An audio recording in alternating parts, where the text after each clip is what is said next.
Good evening and welcome to the joint meeting of the City Council of the City of Moreno Valley Community Services District, City as Successor Agency for the Community Redevelopment Agency of the City of Moreno Valley Housing Authority, and the Board of Library Trustees. The City Council receives a separate stipend for CSD meetings. I now call this meeting to order on July 7, 2016 at 6:01 p.m. The Pledge of Allegiance will be led, any volunteers or? No? Okay. By Councilmember Molina. Please remain standing for the invocation, which will be given by Pastor Ron Kraft, Shepherd of the Valley Church of Moreno Valley. Please stand and join me in saluting the greatest flag in the world. Okay. I pledge allegiance to the flag of the United States of America and to the republic for which it stands, one nation, under God, indivisible, with liberty and justice for all.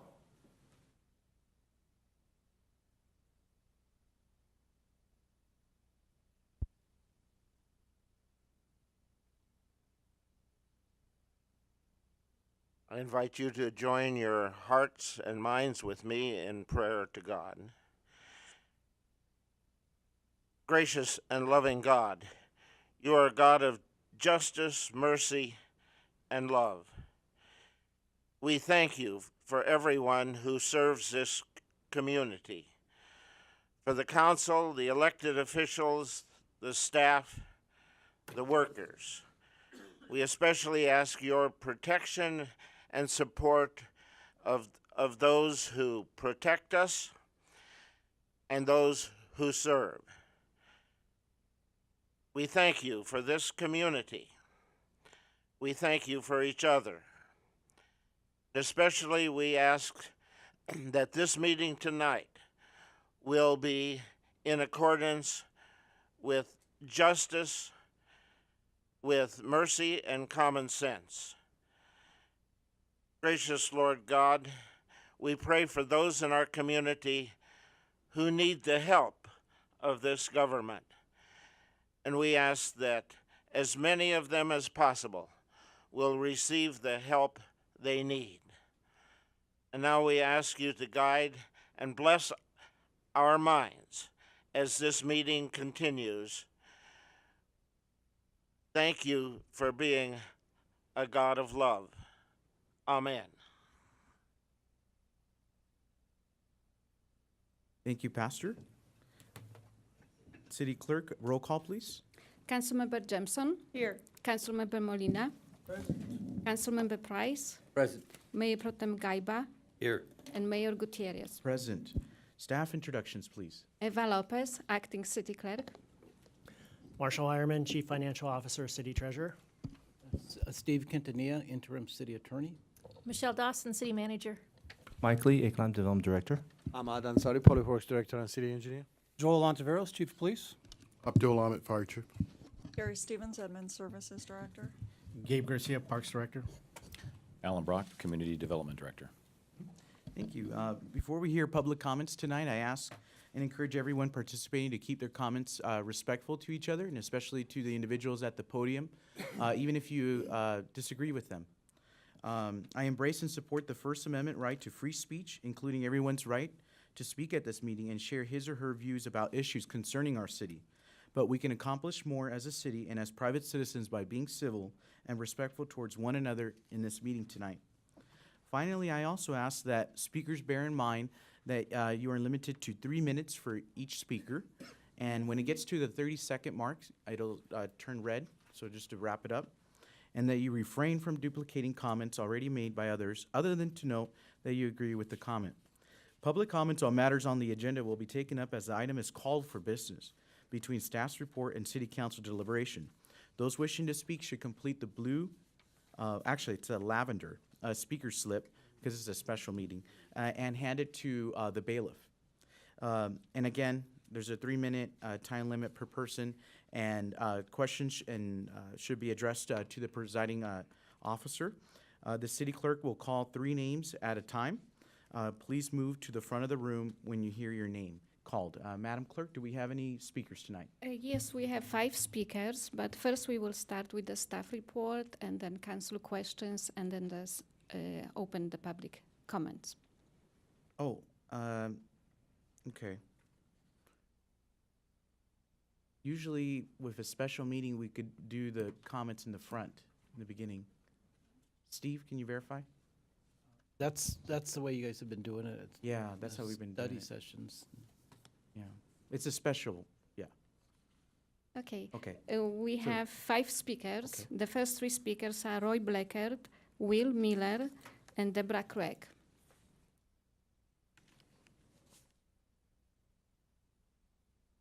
A 5-0 vote. Oh, excuse me, Oh. Eva? A 5-0 vote. If anything ever needed a 5-0 vote, it should be our strategic plan. Last Tuesday, we did not have that. That's this draft, as it is proposed, let's put it as a draft. It's a fine start, but it needs refinement and focus. And we can do that very swiftly and quickly. But we have had 2 council members especially that have some concerns. And we should address those, get that done, come to a consensus. I think we can do that. Bring it forward, address that, get this done quickly, set a time date 30 days from now or whatever, that we will have a strategic plan done, ready to go, and we have a 5-0 consensus on it.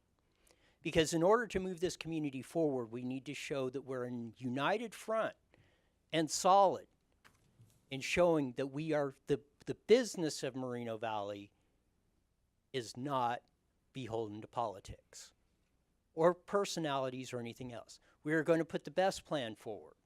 We're going to put a focus plan forward. We're going to do it simply, efficiently, and effectively. So when it is presented, it is in a form that will attract business, that will present this city in the light that it needs to be presented to represent it as the attraction in this for this community. Whatever you decide tonight, I hope it's on a 5-0 vote, because the city cannot afford anything less. I cannot emphasize that more. I even spoke with George about it yesterday at a meeting. I hope he's in concurrence with that. I hope he will make that case along with the others. Because this city deserves nothing less. Okay. Thank you. Next speaker, please.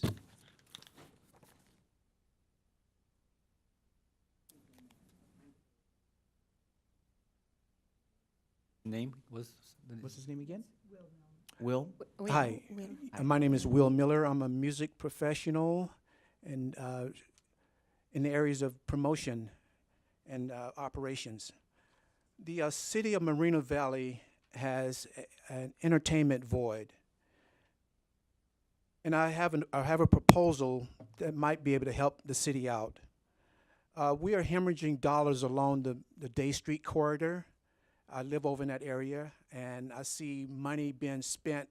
I think it's the most vibrant area of the city, and money is going to the Riverside side. They're taking all of our money. I spend 80% of my income over there.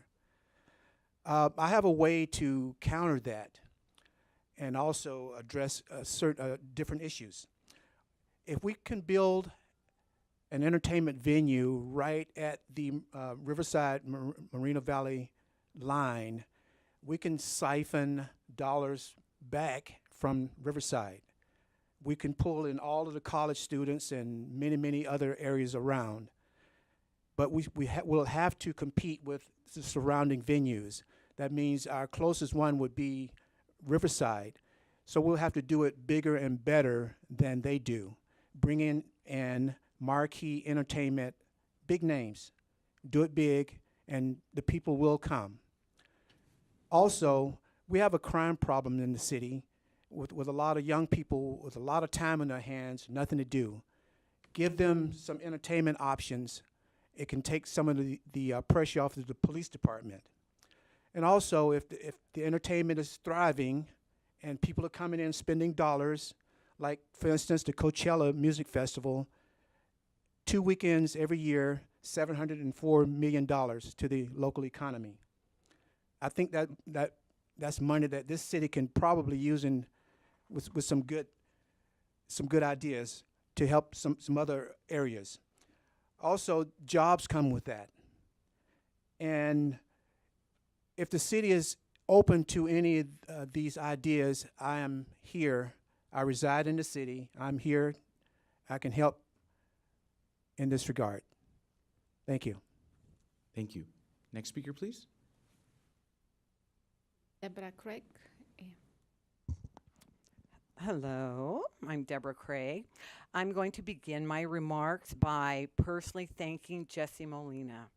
Jesse Molina, thank you for standing up for the citizens who were disrespected at that strategic plan meeting that was held over at the Towngate Center. We never got a written apology from the city manager or the assistant city manager. I didn't expect one from the council, but it really meant a lot to me on Tuesday night when you brought it up and you said that that's not the way we treat our citizens, and I have to agree. I also want to thank Jeff Gaiba for trying to talk to try to delay this. For the record, I really didn't know a lot about it, so I took the time and I got a copy and I thought, what is this strategic plan that has everybody up in arms? What's the rush? So I read it the best I could, 40 pages. Okay, I'm admit I didn't read every word because I have ADD and it's hard for me to read all this text. But the other thing is, because I'm a writer, I like to consider myself the writer. I don't think a lot of people know what makes a great writer. It's not what you do on the first draft. It's what you do on the rewrites. And this looks like, if I was an editor, I'd give it back and say, try it again. Let's do it again. It's good. Like I said, I don't have any complaints. In fact, I was expecting to read something nefarious. I thought, oh my God, there must be something horrible. They want to pass this right away so nobody finds out, but that wasn't the case. I think it was good. I just think it could be a lot better. I have to agree with Mrs. Jensen about the vetting. I don't know if it'd be nice to get more stakeholders in, but the one glaring thing in your strategic plan had to do with the library. I went to both of those meetings and people wanted a new library. And you talk about library services, but you never mentioned trying to get us a new library. Shouldn't that be part of the plan? So I was really disappointed in that. But I'm not here to complain about it. I also want to just say I don't know what the rush is because I don't think if some of you are running for office, I personally think that citizens of Moreno Valley are kind of like me. They have a hard time reading a lot of stuff, and I don't even know if it's on their radar. I'm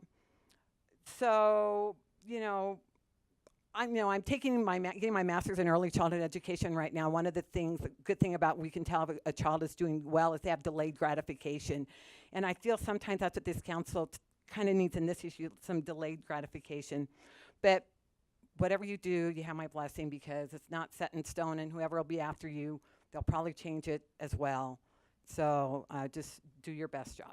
That's it. And I'm leaving now. Thank you to go clean. Okay. Thank you. Thank you, Deborah. City Manager, the strategic plans, those can be changed from time to time? You can change a strategic plan document at will anytime you feel it's necessary. Yeah, so it's dynamic. Okay, thank you. Next speaker, please. The last two speakers, we have Tom Gerald Sr. and Rafael Brugueras.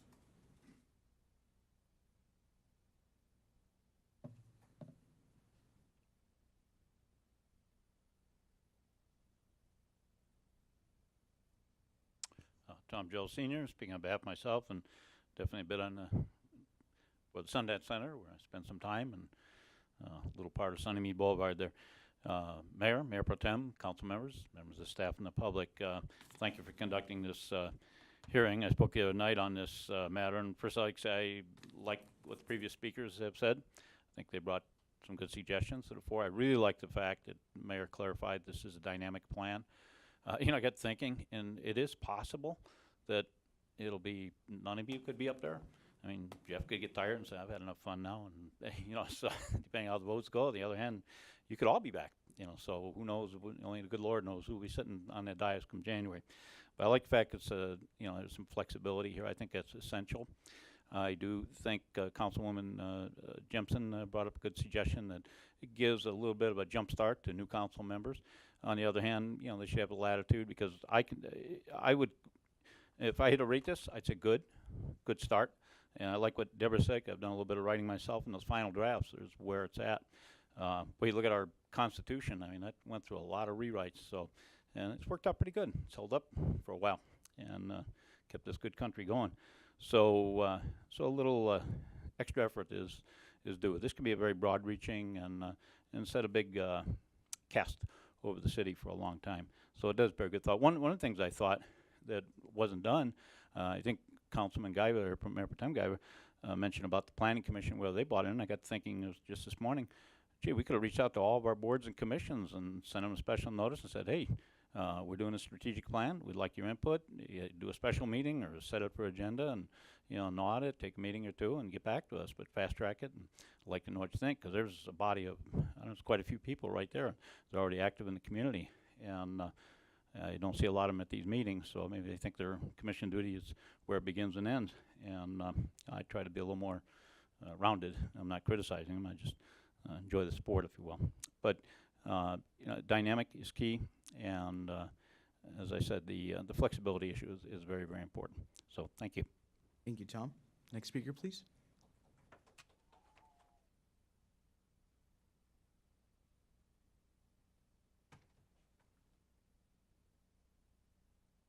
Good evening, Mayor, council members, staff, guests, and residents of Moreno Valley. We're back another time. We talked about this Tuesday, and we're talking about it again Thursday. We're going to talk about it again next week, next month, next year. When is it going to end? That is the key word here. Okay. I mentioned Tuesday, sooner than later. Before I came here this evening, I headed towards Eucalyptus and Marina Beach, because on the way home this afternoon, I saw construction by LA Fitness. And I went by there today to see what heading was on the wall, and all I saw was a construction company doing some landscaping. And I came over to the chamber and I asked Mike, what's going on? And he's telling me they're prepping the plans for the new car dealership, the Kia, remember? We voted for that. I was at the Planning Commission, and that got passed. That's another way of promoting that in the city of Moreno Valley. There's a lot of projects that I was involved in the Planning Commission that are coming to pass. Those things can be also promoted, okay? When I look at the planning proposals, I look at 6 things, but the most important one, it's in gray: economic development. Without that, we cannot do the other 5, because it takes money. It takes a lot of money to do all the other 5. Building a library, helping the youth, helping the vets, helping everyone. So, council members, you're going to make a decision whether we move ahead or we modify what we have in front of us. I respect each and one of you for your decision. But Moreno Valley right now is at the forefront of a lot of good things, and we would like to keep it going. And the good thing that was mentioned today, that nothing is set in stone. It can be changed. And that's the good thing about this program. We can change it. Look at the proposal that this man brought today about entertainment. That can be added. That's not even on here, and I looked. That can be added. We can draw Riverside to us and all the people that have dollars and make that $4 million that we can build that library with. So we have a decision to make tonight. Thank you, Rafael. Okay, we're going to go straight into A1, Momentum Molval, Draft Strategic Plan for the City of Moreno Valley. Report of City Manager, and I'm going to ask for you to do your presentation, and then at the end of the presentation, we'll start off with our questions. Okay, thank you so much, Mayor. No problem. Simply stated, a strategic plan is a process by which a community anticipates and plans for its future. We do this through establishing priorities and setting goals, and working together by identifying the activities that will achieve your goals. This strategic plan connects your vision and priorities with the activities of the employees that make up your team. To our knowledge, the city has never had a formal strategic plan. We have a general plan, we have an economic development action plan, we have a bicycle master plan. We don't have a strategic plan in which the council's visions and priorities are directly tied to the staff's work program. To the best of our knowledge, if you adopt this plan tonight, you are the first city council to get this accomplished. Why do we need it? You're the captains of this organization, and your 400-plus crew members need to know which way you want us to row. You tell us where we're going, and as your professional staff, we've provided you in this plan with the ways to get there. Otherwise, we're unfocused, and as you know, that's not an effective or responsible way to operate, particularly when our resources are so scarce. The draft strategic plan is organized by the 6 priorities identified by you with the facilitator as well as through the community input. Under the 6 priorities are the objectives you suggested as well as some that staff proposed, and then the initiatives, which are the staff activities to be implemented to achieve your objectives. Tonight's staff presentation will include the priorities and the objectives with periodic highlighting of some of the approximately 161 initiatives included in the strategic plan. Unless noted, we believe we can complete the initiatives with existing resources. Adoption of the plan does not constitute approval of any additional resources, and that includes staffing. In the plan, when we note that we would like to explore with you or analyze the need for additional staffing, that is something we will bring back to you for formal adoption, go to the Finance Subcommittee as we would any other budget item.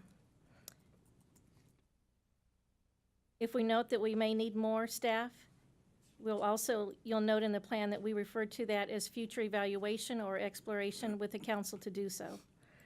Your staff is excited and proud to present the strategic plan. It's not a perfect document. It does not include everything that you would like to achieve in the next 6 months, 1 year, 18 months, 5 years, certainly. But it's a very aggressive in terms of timelines. Frankly, I'm a little bit concerned that the staff has been overly aggressive with the timelines, but we're going to do our best, if you adopt the plan as is, to meet those timelines. As the mayor indicated, it's meant to be a dynamic plan, to be revisited and updated as needed by the council as priorities, resources, and situations evolve. With that, we'll go right into our presentation. As I indicated, there are 161 different initiatives or staff activities. We're not going to go down to that level. We'll talk about the 6 top priorities. We'll look at the objectives, and then we'll hit and highlight some of those initiatives, certainly. The first priority within the draft strategic plan is, of course, economic development. This is certainly something that every council can get behind and always has, with my experience here in Moreno Valley. The priority would be to meet the current and emerging needs of Moreno Valley by expanding the local economy through new business opportunities, job creation, strategic partnerships, and workforce development.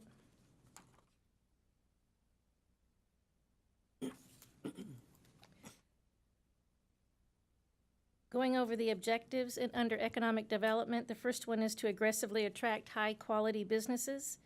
We would propose doing so by updating the council-adopted Economic Development Action Plan.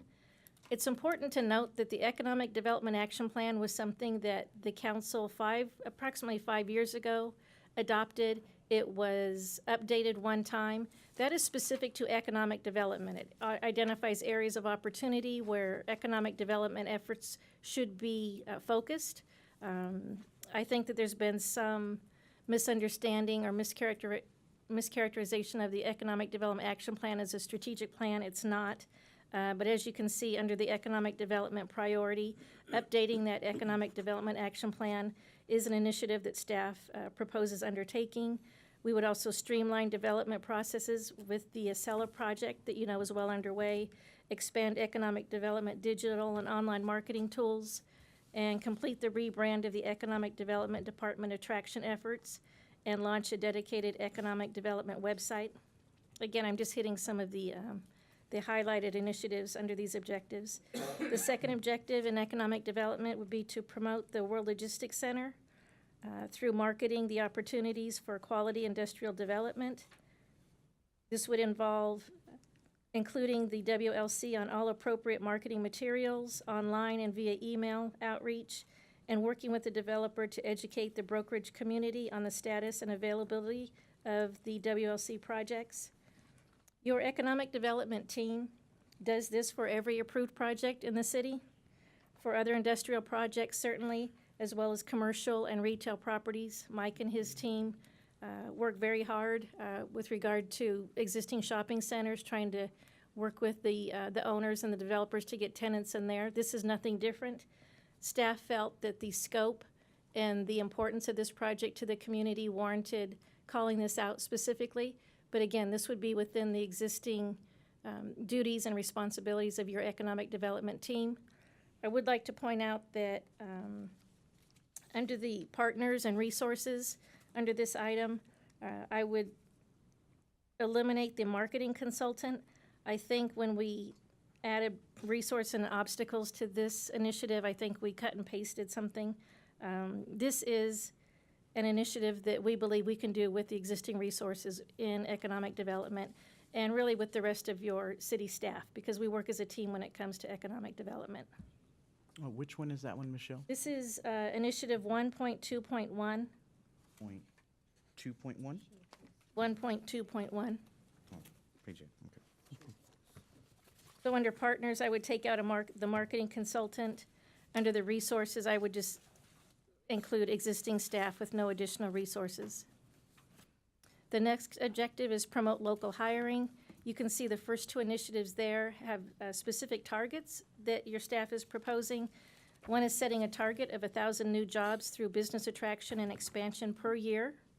The next one is to set a target of having an unemployment rate that is lower than the Riverside County unemployment rate. If you'd like further information on that, I can have Mike weigh in as well.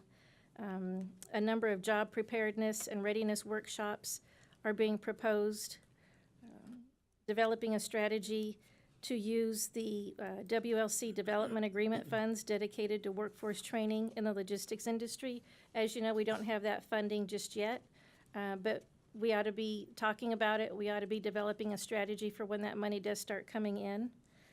And also developing a higher MoVal recognition program.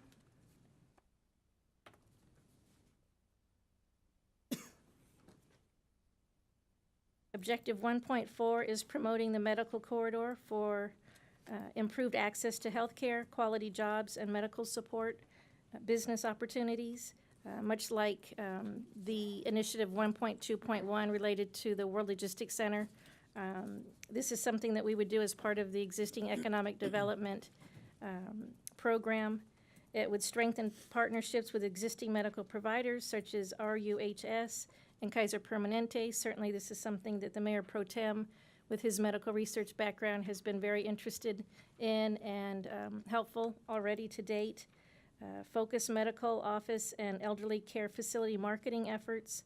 Identify strategic partners to encourage the development of job readiness in high-demand healthcare industries. Objective 1.5, within our marketing efforts, showcase and better promote our uniqueness and Moreno Valley specific advantages. This was something you specifically talked about in your workshop. You talked about identifying town centers or a downtown area.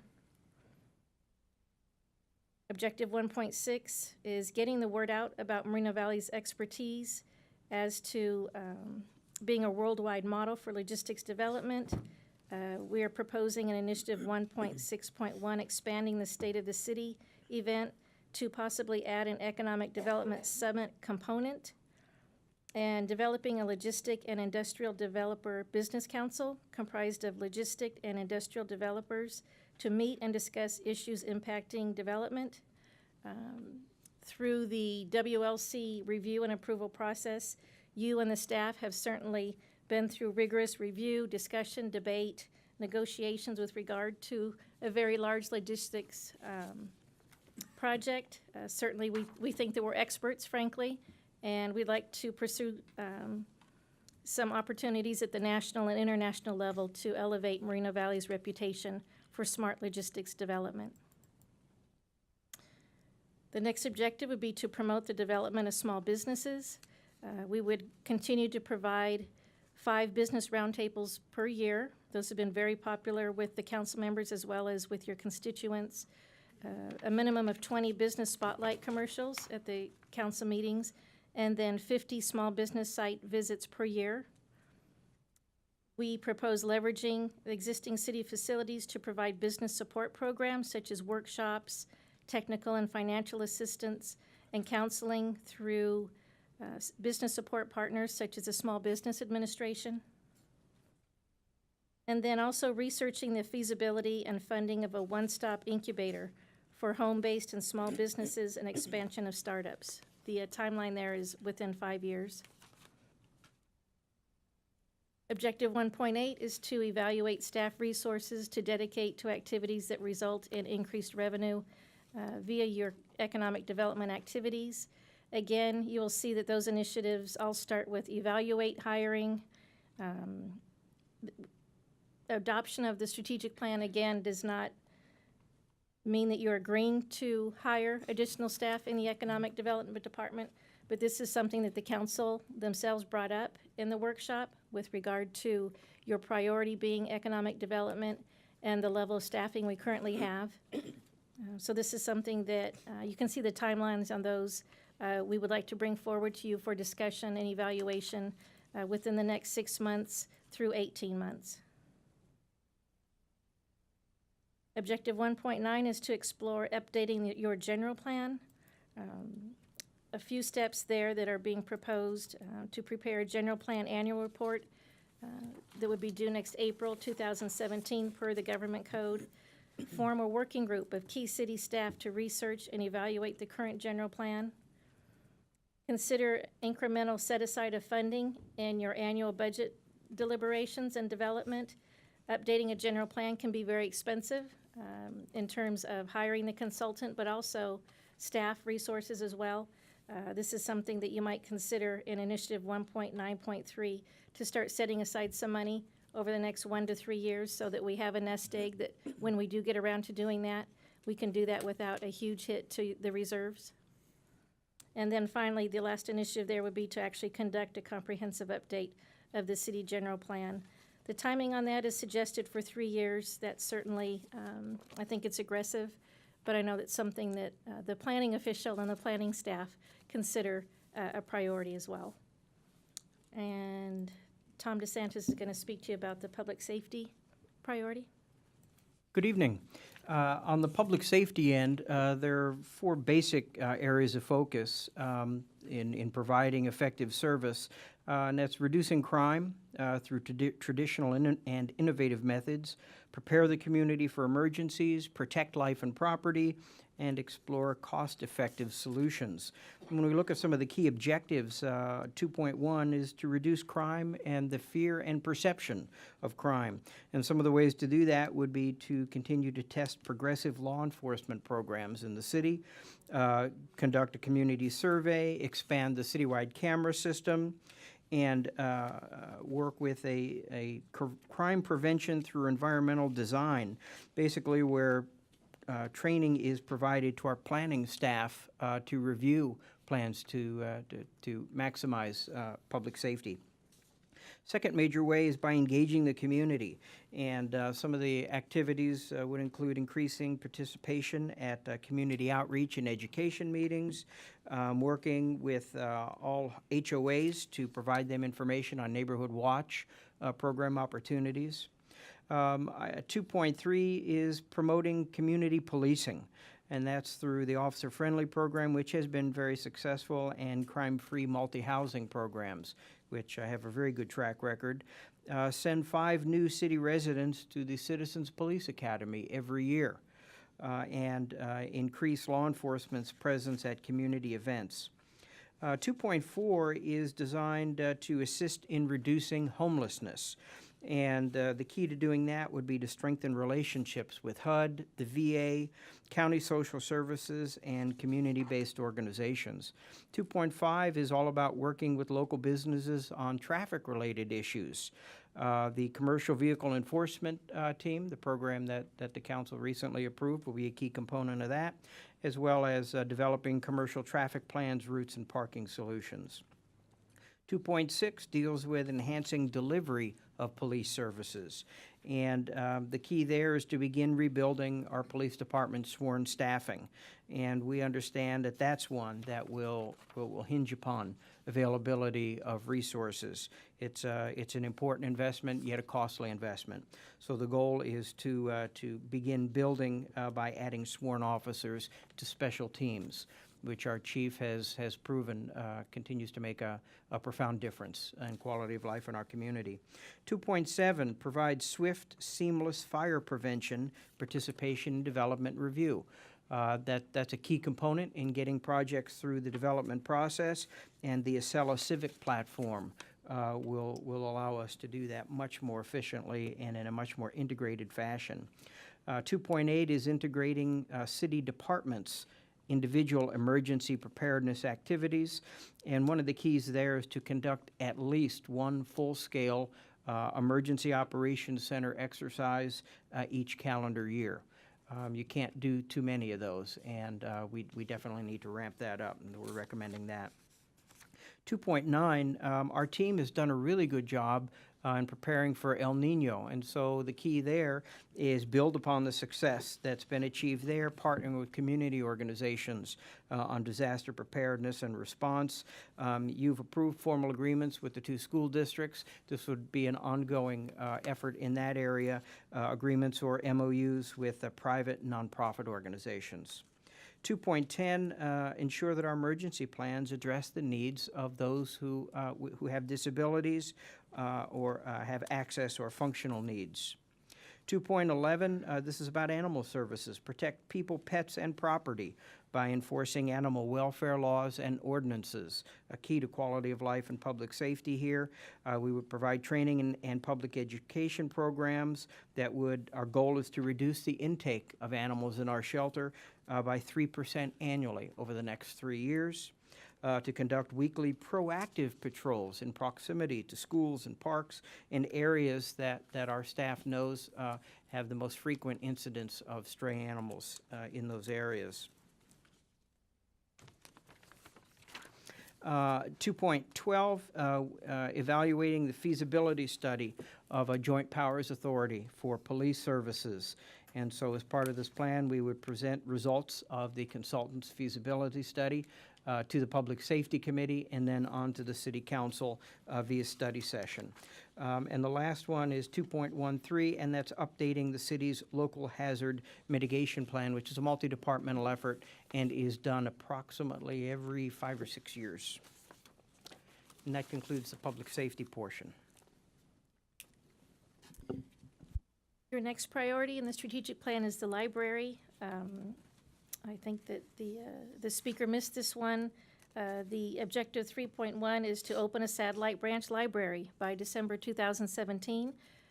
I think it's an aggressive goal, objective, and the ways that we think we can get that accomplished are certainly to identify funding sources in an appropriate location, seek out some public and private partnerships, frankly, to help expand services, and perhaps maybe identify joint use space with schools or private businesses.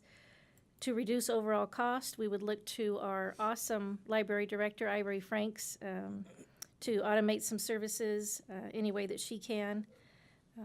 Initiative 3.1.5 was specifically a council-generated idea to consider the sale of surplus city properties for one-time revenue that could be used to fund startup library satellite branch equipment and materials. Objective 3.2 would be to expand the technology program at the library to enhance job readiness for our residents here in Moreno Valley. And then the other objective under library is to expand the range of workshops and programs and also partner with additional outside organizations. I wanted to draw your attention to Initiative 3.3.6. Under that objective, this would be to introduce a community lending library program by providing 6 library boxes to neighborhoods as demonstration projects. You may have seen these in other communities. It's a library box. Sometimes they're shaped like a house. It almost looks like a very large birdhouse. A volunteer neighbor will place that at curbside on their property. It's sort of a leave a book, take a book situation.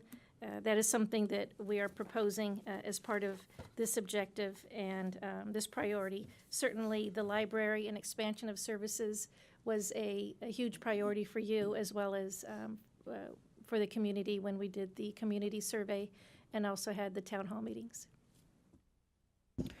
The next component of the plan is infrastructure, and I wish I could come up with a better word. Infrastructure, it's hard to convey the importance of that term that sounds very boring to those who haven't had spent much time working on it. The key areas there are to manage the public assets to maximize benefit, minimize life cycle costs, and we would do that by focusing on project delivery, innovative maintenance programs, and cost-effective public facilities management. Objective 4.1 is all about preparing for the expiration of the ENCO agreement in 2020. And so we'd need to develop an organizational structure for the utility, identify and prioritize infrastructure to meet customer demand to make sure that we continue to stay ahead of demand, and identify future power supply needs and update the utility rates model. 4.2 is developing a comprehensive infrastructure plan to deliver city infrastructure. And that would come via a study session. We would look at things that would include the flood control master plans and addressing stormwater control needs. Would also include completing a GIS-based inventory of all of our transportation and stormwater-related assets. 4.3, we recommend addressing deferred maintenance, and the keys to doing that would include identifying sources to fund the deferred maintenance plan, and developing a 5-year deferred maintenance plan to strategically finance the needs that have been identified, such as pavement crack treatment, which we can never do enough of and can never do quickly enough, a slurry seal program, which is long overdue being reinstated, and ADA improvements that are so very important to our community. 4.4, that pertains to controlling street lighting costs. And the first step in there will be to determine whether or not to move forward with acquiring Southern California Edison-owned streetlights and bringing them into the city's inventory. And then if the lights are acquired, we would speak with you about considering LED conversion as a way of maximizing that asset. 4.5, explore green or renewable technologies to serve new developments to include the World Logistics Center. And concepts there would be porous asphalt and concrete and renewable landscape designs. Item 4.6 is developing a well-connected citywide transportation network to support all modes. We recommend completing the Juan Bautista de Anza Trail, constructing the Heacock connection to Harley Knox, constructing a bridge on Graham over SR 60. 4.7 is demonstrating innovative transportation systems, and in that category, we envision developing roundabout corridors. That's an emerging technique being used in a number of areas to replace stop signs and traffic signals and enhance safety while doing so. 4.8, promoting transit and explore whether transit signal priority corridors might be a good fit for Moreno Valley, and consider an intermodal transit center at Alessandro and Nason. 4.9, as you know, the council has approved intelligent transportation systems in our city. They seem to be working well. This would recommend expanding those systems and really developing Moreno Valley as a test bed for ITS technology and connected vehicle technologies, and to host a regional transportation summit. 4.10, the last one in this section, we are recommending an effort to enhance wayfinding and directional signs in our community. We're off to a good start, but we need some, we believe, at all gateways into the city and other key destinations, and installing solar-powered lighting to make those signs even more useful while remaining green. Priority 5 is beautification, community engagement, and quality of life. The definition on this was to promote an active and engaged community where we work together to beautify our shared environment, care for each other, and enjoy access to cultural and recreational amenities. Objective 5.1 would be to expand our engagement with the community to work collectively to beautify our city. Some of the ways in which to do that would be to fully implement the volunteer community cleanup program, in which code compliance staff identifies distressed properties and partners with volunteers to provide labor and address compliance issues. This is near and dear to the Mayor Pro Tem's heart. This is frankly the program that he has proposed, and we believe with his connection to the Noon Rotary, we can finally get some of those projects off the ground. Another way to do so would be to establish an annual day of volunteerism or community service. This was something that Councilmember Price brought forward and mentioned at your workshop. Initiative 5.1.5 is to expand the existing weekend weed and litter abatement program performed by the community service workers and include a weekday program as well. Another objective would be to promote the installation and maintenance of landscaping and other improvements. This should fall under the heading of try again in terms of reaching out with our property owners and trying to stabilize the funding to maintain or enhance residential tract landscape areas. We would like to commit to conducting at least 3 mail ballot initiatives per year to do so. Initiative 5.2.3 is to consider an ordinance requiring that vacant parcels be enclosed by fences with privacy slats. This is something that Mayor Gutierrez brought forward. You've seen this at the Cottonwood Golf Course, where we took a regular chain link fence, added the privacy slats, and it just looks so much better. So this is something that we would like to bring forward for your consideration of an ordinance requiring that on other vacant parcels as well. A number of different initiatives under that objective. The third objective in this category is to achieve a Tree City USA recognition. This is a national recognition. It encourages a commitment to sustainability and a healthier environment. It's actually something that I think we're probably achieving most, if not all, of these initiatives currently. So it would just be to, frankly, to apply for that recognition as a Tree City USA. These are it's a recognition that is known really throughout the country. And as I said, I believe we're doing most of these initiatives in order to qualify for that currently. The next objective would be to actively address homelessness. We discussed this at length in your workshop. This was something that I know Councilmember Jempson certainly wanted to make sure was included in the strategic plan. There are a number of initiatives there proposed to better address homelessness in our community. Compiling an updated and accurate resource guide into one brochure and share it with public safety, code enforcement, and nonprofit staff members. Expand the training to our public safety officers as well as our code compliance officers in terms of the effective strategies for interacting with homeless individuals. Increasing the nonprofit agency participation by 10% each year in the city-hosted quarterly roundtable meetings for those nonprofits. As you know, the effort there is to combine resources and also reduce any duplication of effort when it comes to our nonprofits and the valuable services that they provide. And of course, seeking new and supplemental funding sources and researching best practices and addressing the homeless issue. Objective 5.5 is includes a number of healthy community and lifestyle initiatives. One is to develop a healthy Moreno Valley campaign. This would seek funding from local businesses, school districts, and service clubs. It's really just all getting together, recognizing that we all need to have healthier lifestyles and working together to help our residents achieve that. considering the incorporation of a health element within the general plan. 2 or 3 years ago, the council, as I recall, adopted a resolution that committed us to becoming a healthy community. This objective would actually get us started down the road to achieving that.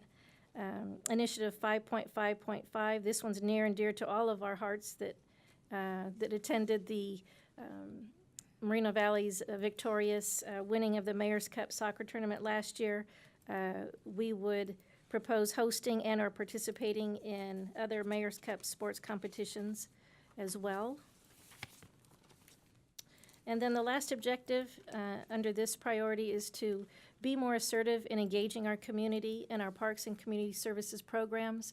We offer an awful lot of excellent services and programs to the community. We need to better engage our community and increase the participation, certainly. We'd like to reinvent and market the city's Adopt a Park and Adopt a Trail programs, and also establish a collaborative strategic partnership with a different community organization or stakeholder for each community signature special event. This is something that Gabe Garcia, as your Parks and Community Services Director, has already started to do. He's out there pounding the pavement. Maybe some of you have been at the Chamber wake-up meetings when he is soliciting for donations, volunteerism for all of our events. We appreciate that, and we would like to see those efforts enhanced as well. The final category pertains to youth programs, and although this plan, all components of the plan talk about activities within the next several years, this is a section of the plan that the benefits will be seen for decades and decades to come as we invest in our community's youth. And to do so, the goal is to improve the lives and futures of our city's youth, expand healthy lifestyle choices and learning opportunities, assess conditions that affect families in our community, and develop strategies to build on community strengths. Item 6.1, this is working with youth ages 16 to 21 to help them prepare for employment. The Summer at City Hall program with the Val Verde Unified School District, as you know, we did a pilot on that this year, and it appears to be extremely successful. Great group of kids, and our staff are enjoying working with them, and so that would be an ongoing component of the plan. Work with the Youth Opportunity Center for interview and job skills training, provide computer training, technology skills, and resume assistance. I don't know how many of us had resumes when we were teenagers, but they need them now. And this program would help that. And then targeting at-risk homeless dropouts and foster children, children who are in the most need of programs and services that the city could help bring to the table. Objective 6.2 is to improve health, wellness, and fitness through sports and rec programs. We would partner with local nonprofit school districts and service clubs, promote nutrition education, develop a partnership to identify a facility for the Moreno Valley Boys and Girls Club, and provide youth recreation and sports programming. Those are all the components in item 6 of your plan. We have all worked on plans, initiatives, what have you, that you put a lot of effort into it. You make it look real pretty, you write it real well, and then it goes on a shelf and nothing becomes of it. As you'll note, in the 160-plus initiatives that would make up a work program for your city staff, we've assigned a timeline for each and every one of those. This is not something, when you adopt it, that we're going to be able to just file away. I am committed to bringing you regular updates on the status of your strategic plan. We will include that information in your staff reports as well. Currently, as you know, your staff reports include council goals. We will reference the strategic plan initiatives and objectives in your staff reports where applicable as well. This concludes staff report and staff's report. We appreciate your work on this, certainly your time and attention. And I would like to acknowledge and appreciate the staff that helped put this together as well. Thank you so much. Thank you, Michelle. I'll go ahead and start with council questions. We'll do 2 rounds. We'll do 1 round of questions, And then after that, we'll do one round of discussion. Eva, could you go ahead and time me 5 minutes, please? Thank you.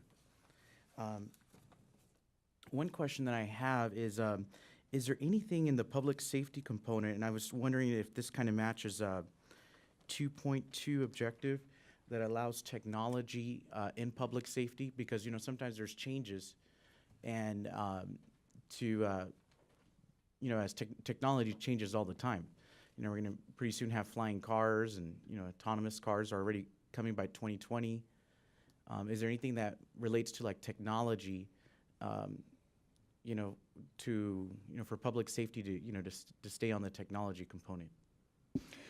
Well, it's not I was called. thinking maybe 2.2.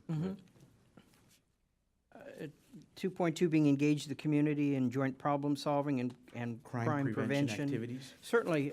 We've also, technology is also one of the elements in 2.2.3 on the crime prevention through enhanced design effort. There's a lot of technology that goes into that, as well as in expanding the city's public safety camera system, which is, and we've had some discussions, Mayor, about some potential technologies that might be able to dovetail with the cameras that the council has already invested in.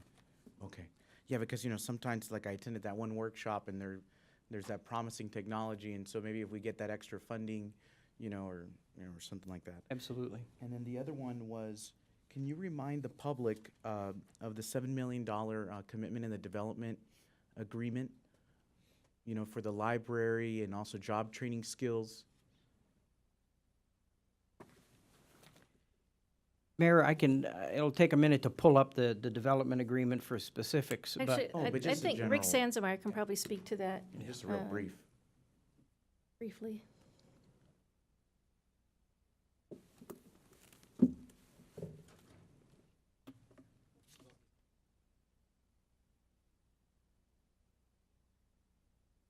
Sure. On page 9 of the Momentum Mobile program, there's an objective. It's actually initiative 1.3.8, which says to develop a strategy for the utilization. Could you say it one more time? Sorry, there was talking in the background. I'm sorry. Page 9 of the Momentum Mobile document, towards the bottom is initiative 1.3.8, which specifically says to develop a strategy for the utilization of the World Logistics Center Development Agreement funds dedicated to workforce training and the logistics industry. That's one of the components that is bringing in that money that comes through the development agreement. It's tied to the education and training component also. If I can try and find that, I thought we had it listed in here, but it is incorporated into this plan, basically developing the strategy for use of that money. Okay. And then my last one is, was there anything that you would say, city manager, at the council meeting, I mean, at that goal-setting special meeting, that a council member or any council member mentioned that the public didn't mention? You know, like, was there anything that that was way off, you know, from what the public mentioned in the surveys or at the town hall meetings? No, I can't think of anything that that seemed sort of off the path that the community had already indicated in both the surveys as well as the town halls. Okay, thanks. Okay, all right. Okay, Councilmember Jepson. Yes, thank you. The first thing, we keep talking about it being a living document, the strategic plan, and it's changes can be made at will. But I'd like clarity on who can revise the strategic plan and what process would be taken to do that. Staff's preference, staff's request would be to give us at least 6 months to implement it before the council wants to review it and make any changes. A lot of the timelines for these initiatives are within 6 months. I think that we can knock out a lot of these items and initiatives and objectives within 6 months. Our preference would be that the council not update it or make any changes, frankly, for 6 months. Let us sink our teeth into this work plan and get your objectives and your priorities achieved. That being said, it's like any other action of the council. The mayor or two of the council members can put anything on the agenda to revise, even just provide status, update, whatever you want to do. Again, economic development and the jobs and the new revenue, beautification, quality of life, public safety, infrastructure, youth programs, public safety, all of those are, I think, are priorities that any council can get behind. And frankly, in my almost 30 years experience in local government, councils I've worked for, those are probably the most common priorities. And then, of course, with Moreno Valley, given our circumstances, the library is also a huge priority as well. So I wouldn't anticipate the core priorities to change, but certainly that's up to you as a body. Okay, another question. I know that throughout the document, a lot of times the obstacle is adequate funding, which makes sense, of course. But the document itself, in order for many of these things to come to fruition, there's a variety of funding sources, correct? Yes. So I'm actually curious to know, because there was a choice to reference WLC throughout this document. But in adequate funding, I don't see anywhere where the development agreement was referenced.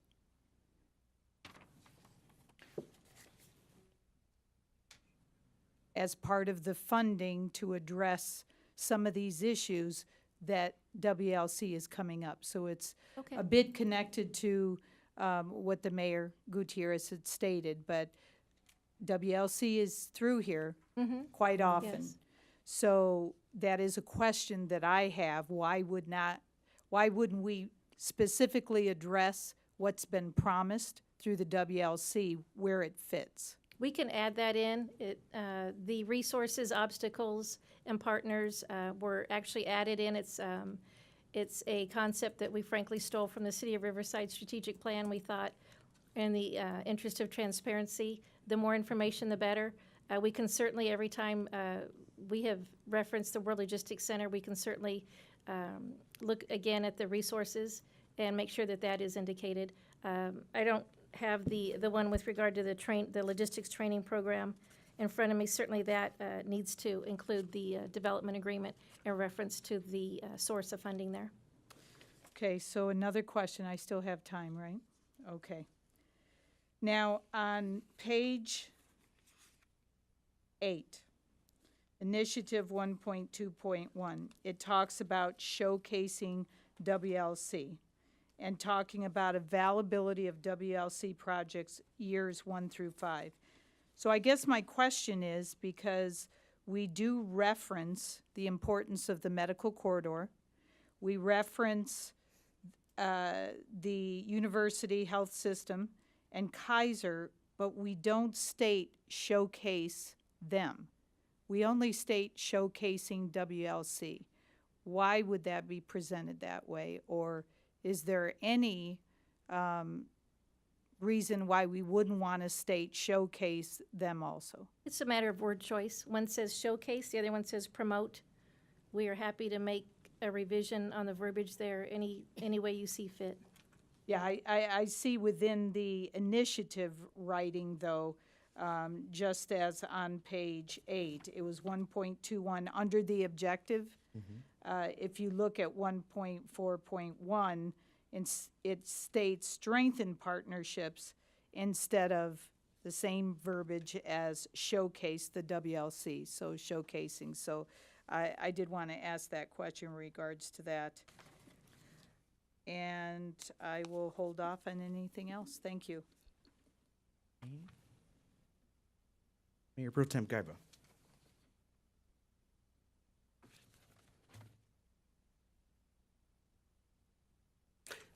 In this document, how come we didn't get any input from all the impacted departments on how this is going to impact them? providing some independent analysis from each department's perspective as to how this will impact those departments to initiate some of these items. Your department heads got together on at least 2, I think it was maybe 3 work sessions, half-day work sessions to develop this. So this is their work. They have taken into account what they can get done. They are the ones that assign the time frames for each initiative, and they are the ones who completed the resources and obstacles and partnership parts of the document. It's a team effort, and everybody that you see in these 2 rows participated, and this is their words. I understand that, but was there any independent document presented to the council as to what the impacts would be? This document really doesn't reflect the impacts on putting these things into effect, and I think that would have been very helpful for us to evaluate. You get, I'm trying to ask questions, but to preface those questions a little bit, we had 1 meeting on a Saturday. The document was produced. So let me ask you one other good question. Why are we sitting here tonight in a short period of time to try to go through an entire 40-page document? Why aren't we taking each one of these sections that you have? Because I'll tell you something, I'd have enough red lines to keep us here till midnight myself.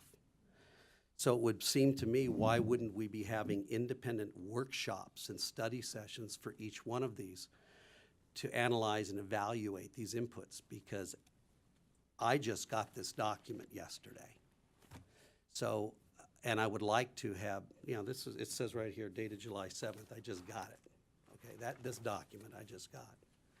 And I would like to have had the time to really, really digest it level and level. So I'm just asking why we haven't determined to do it in that fashion. If we're going to do it right, and this is the way the majority council wants to do it, I would ask that why wouldn't we want to do it that way, where we could all hash it out in a workshop together, not rounds of this and rounds of that. That was my one question. I would also, in light of the question Ms. Jemison asked, and I've got a whole lot more here,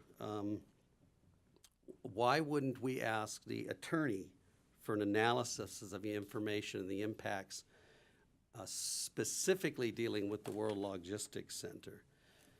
We're showcasing the World Logistics Center in a lot of this throughout the entire document, actually, which can be troubling to some people, considering election year as well. But if we're showcasing one and not showcasing other and making them the primary thing when nothing has even been built yet, we're going to have some questions from some of the others like Skechers or Amazon and say, how come you didn't include us? We participate in this city just as much. He hasn't built anything yet, and we have. So I'd be concerned that you might be opening up the city to some legal issues in the future with a document that picks out one logistics firm that's actually built nothing yet, logistically, just a nice plan, and showcase it, as Ms. Jemison pointed out the language. So I would ask that if this council would please direct the attorney to give us some feedback on that as to how it might affect us, picking one of them out of all of them. It'd probably be wiser to use different language, but that'll be in the deliberations. So let me go on with my questions. I'm reading on page 3.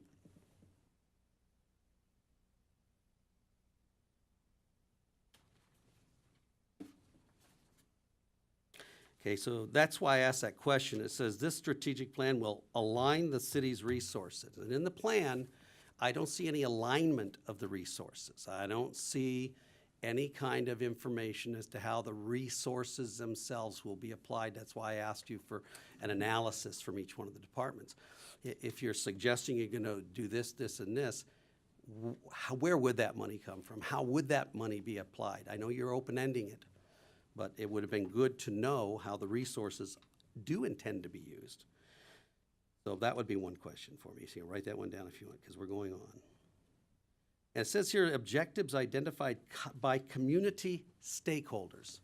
Where's the list of the community stakeholders? And who are those stakeholders that were here other than the people that sat in 2 Saturday meetings? And I think I brought that up earlier, and I think even some of the audience brought that up. I haven't heard any input from our commissions, our committees, other businesses, small businesses, et cetera. Where are those stakeholders and where are they identified in this document? So if we're going to say up front, the objectives identified by community stakeholders, it would be nice if we knew who those stakeholders were. Let me go on to another one. It says here, a cornerstone of the strategic plan process has been active participation. An online, can we verify who online actually responded to it? And were double responses from people? And how do we know that the showcase wasn't making sure that they were actively responded to online? You're looking at me real funny, but what I'm saying is, how do we know that, That's certain just my individuals? face. I wasn't looking funny. Okay, no, I was talking to Tom.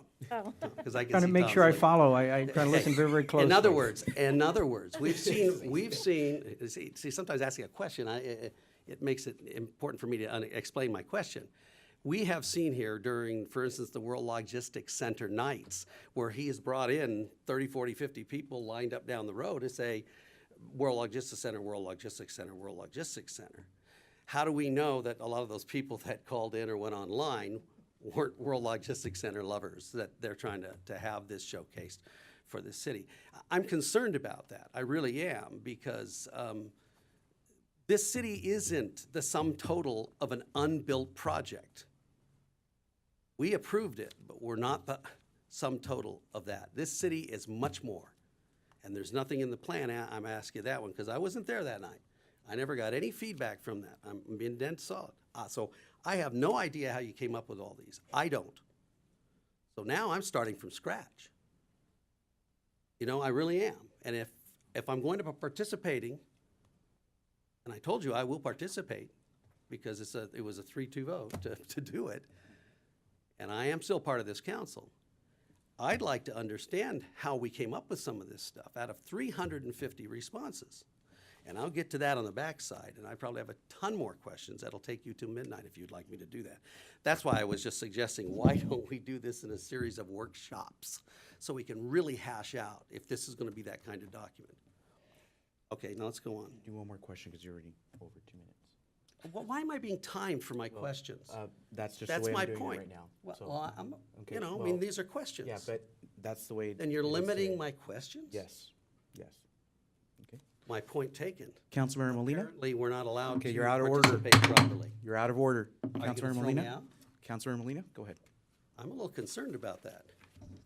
I share Mayor Pro Tem's concerns about how this document, I just received this document yesterday. They received it at 9:21, sitting on my desk at 9:21. May I address that since two of you have brought that up?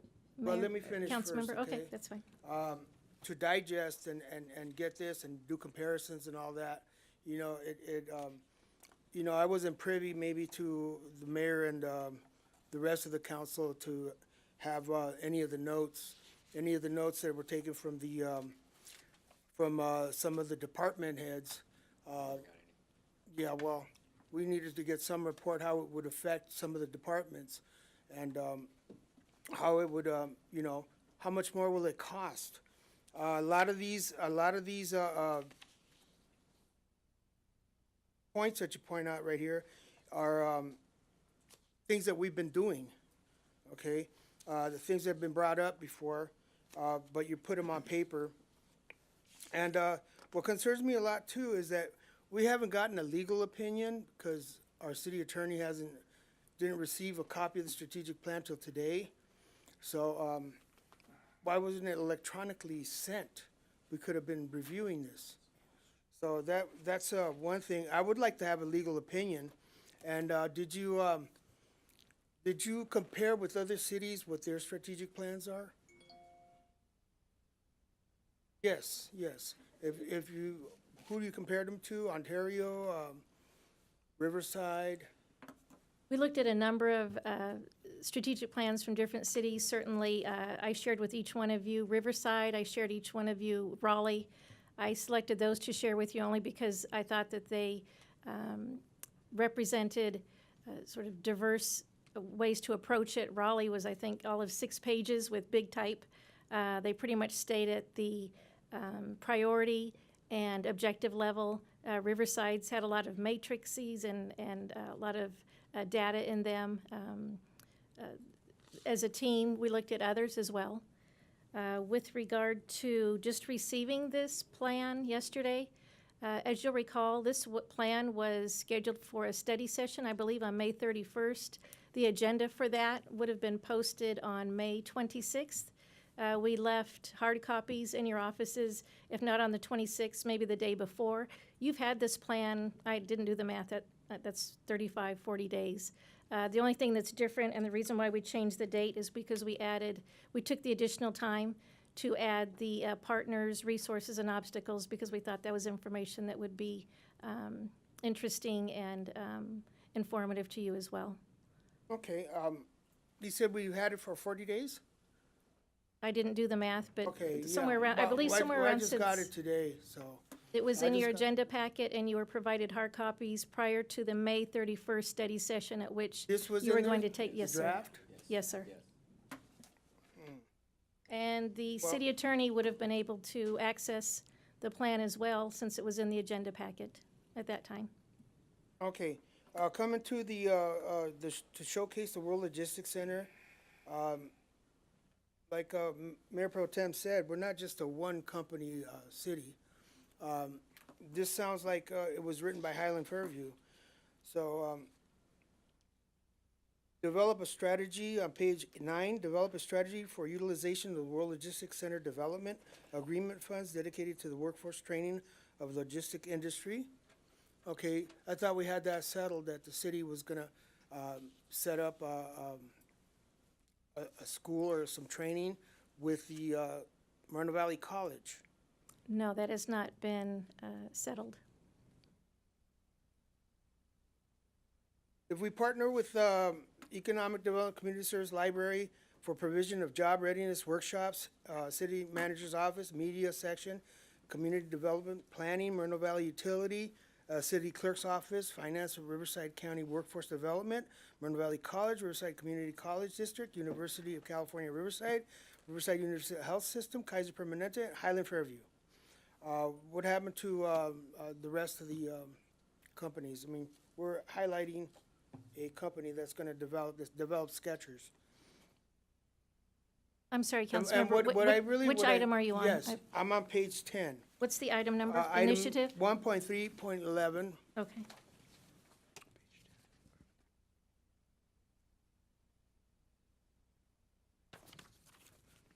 The reference to Highland Fairview is because that relates to the logistics program referenced, excuse me, on 1.3.8 with regard to the development agreement funding, as well as other job readiness programs and job training programs that the 4 of you that participated in the workshop at the Towngate Center indicated was a priority.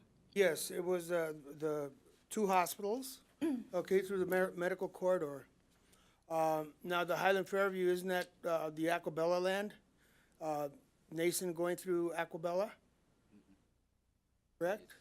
Okay, so that's Highland Fairview is, so what we're doing, what I'm afraid of is that we're promoting Highland Fairview, and we're not being fair to the other companies in the city.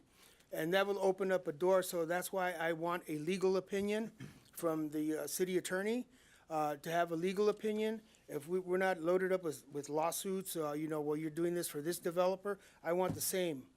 So, you know, if we have, let's say, Amazon, what are we gonna do for Amazon? Amazon's not even mentioned in here. So, on page 11, 1.6.2, develop a logistic and industrial developer business council comprised of logistic and industrial developers to meet and discuss issues impacting development. And then 1.6.3, establish a webpage discussing the priorities and activities of the logistics and industrial developer business council with a section that allows business to submit feedback and suggestions. So,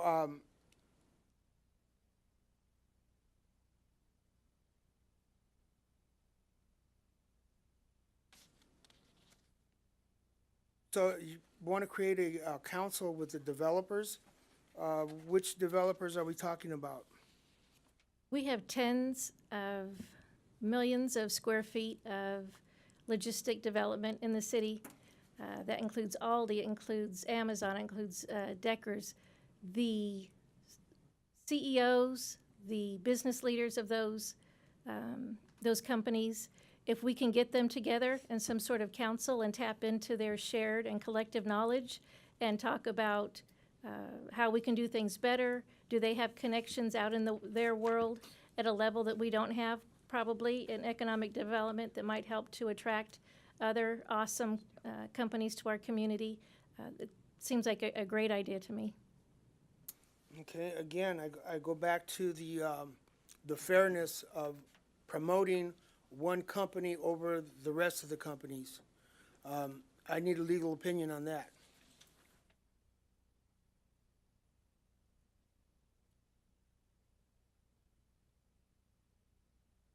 I don't see where we're promoting just one company with regard to that initiative. Well, right, if you go back to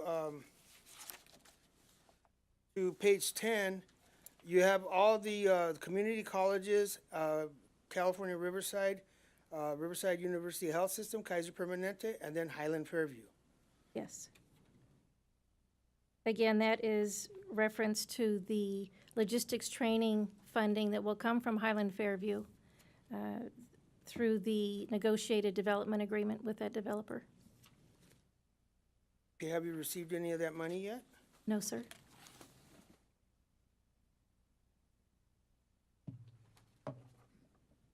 And then what would also attracts my attention is we have obstacles, identifying, all of them mostly have identifying funding sources, potential downturn in the economy, and then your resources, you want to add one full-time on page 12, a full-time economic development staff member for business support. Yes. And then on page 13, 1.8.3, resource up to 4 additional full-time economic development staff positions. And again, we have the potential downturn in the economy. Yes. And up on 1.8.1,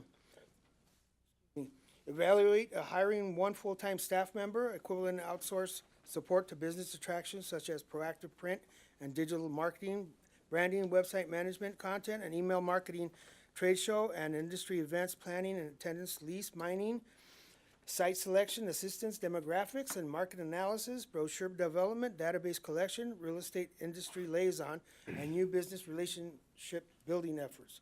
Okay, that would be 1 person to control the reader boards or the advertising, email marketing, and to hold a trade show. We're supposed to hold a trade show and industry events, planning and attendance. Councilman. What is lease mining? Sure, Councilman Molina, let me attempt to answer that particular objective of 1.8. As you know, my department it's quite small, but we are very active in trying to do a lot of different things. Under that initiative, we're looking for really a dedicated person to do all the proactive marketing that we're doing. This is a very labor-intensive activity. We're doing a lot of digital marketing, building databases on different categories of areas that we should go after. We're also starting to engage in a lot of the trade shows, a lot of the activities to really promote Moreno Valley to a lot of the different areas that we want to go after. For example, ICSC, something that we have been participating in, and as a result of ICSC, we're able to get a lot of the restaurants that you're seeing today and also the hotels that are coming. We'd like to expand that opportunity, and so therefore having a dedicated person really doing a lot of the marketing efforts to really promote and also attending a lot of the trade show, that someone could also accompany me attending those trade show. Going to 1.82, we're looking at the workforce development as a very critical component of what we're doing here. We have the opportunity right now to really enhance the the workforce development capability. We are going out and meeting with a lot of our local businesses to see how we could help and do workforce development. Due to the limited resources I have, there are jobs in which we could try to bring in and have them encourage hired locally that we cannot capitalize on because I just don't have the resources out there to really put everything together. Well, And I understand that. Right. I understand that the economic development team is a little bit is small. But we are doing some of this stuff right now. We are e-marketing. You've gotten your dedicated webpage, correct? The Yes. economic development webpage. So would you need four more additional full-time economic development staff positions? I think you're asking me as a professional in order to enhance or deliver the product that is being outlined here in this particular section. That is something I would like to have, and granted, as the city manager had mentioned earlier, this is something that the additional allocation of resources and staffing is going to require council approval. And at that time, we'll bring it back to council for approval. Good. Okay, well, I'm running out of time. I'm running out of time here, so I have a slew of questions. Okay, well, we're gonna do one more round, he says, so. A lot of these things are already in, they were already in the planning stages, like the signs, the reader board signs at the entrances of the city that we were supposed to have. A lot of things that go back to 2010.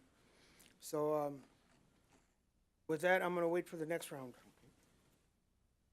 Councilmember Price, did you want to participate in this round? Yeah. This original round? Okay, because I don't see your button on here. Oh, I didn't know. I thought you were just going down the line. I'm sorry. No, I was taking. Um, And just yeah. so you know, you get 2 extra minutes because I gave everybody 2. Well, let me start out by, if I can, before a question.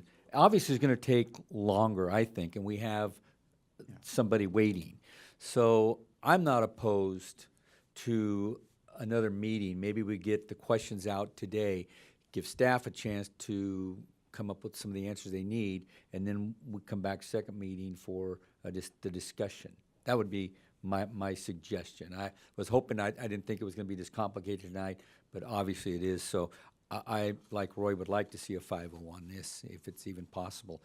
But here's my questions. My questions should be really quick. 1.3.2, where do we stand now on our unemployment rate compared to the county? Do we have that figure? Thank you, Councilmember Price, for the question. Actually, our unemployment rate for May of 2016, our city unemployment rate is right now has lowered to 5.7. That represents over 5,300 unemployed Moreno Valley residents. And as compared to county, it's at 5.4. So we are making. Oh, we're very close. We're very close. And I'd love to catch that number to be at parity with the county. Okay. Thank you. And 1.3.8, when will that be up and running? It says 1 year.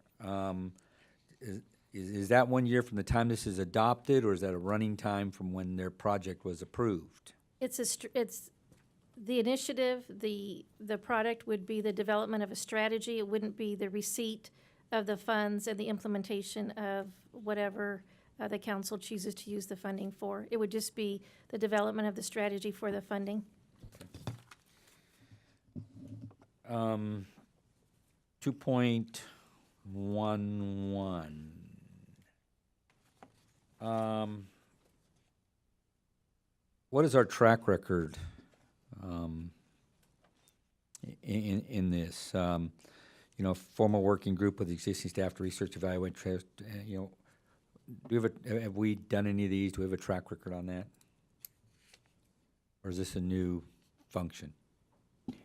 Go ahead, Joel.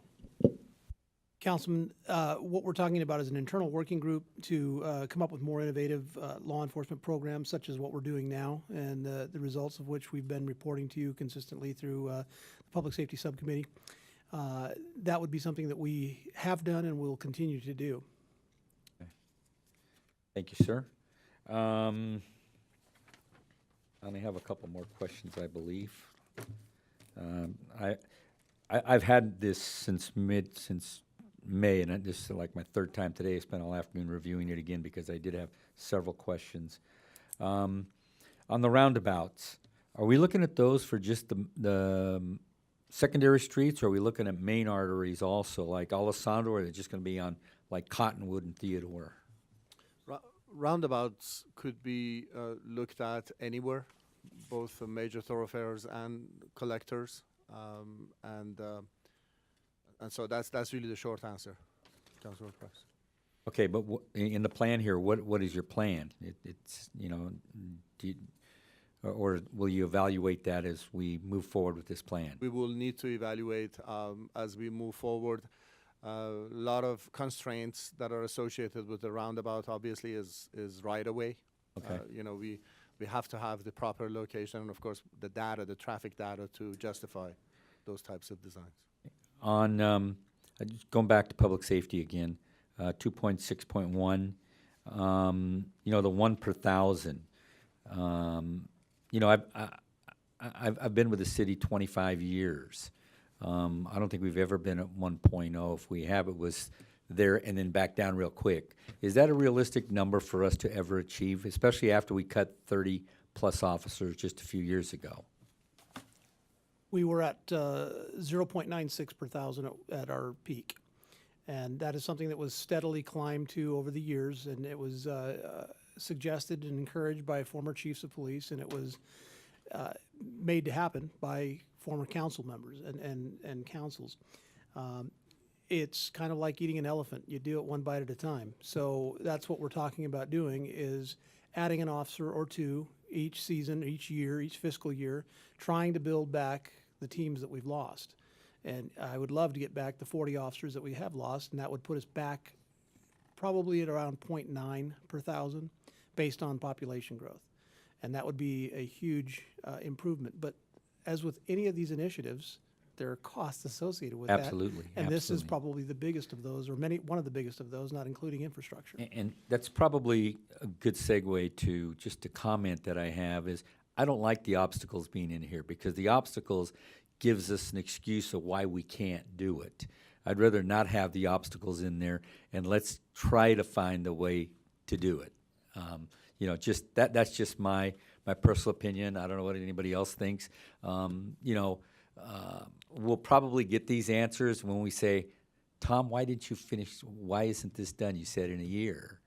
You know, we'll get this obstacle answer. I don't think we need to put it out there, because I hope that this plan, that we're going to share it with businesses big and small, and I'd hate to have them see that we're kind of making excuses. I would rather give them the impression that we're optimistic and we're going to achieve these. Not hedging our bets? Yes. Understood. Yes.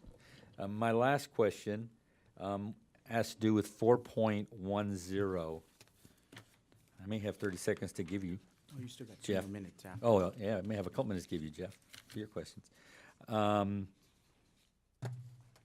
the library, actually, I have 2 questions. 3.11, we list identify funding sources, and we list transit occupancy tax.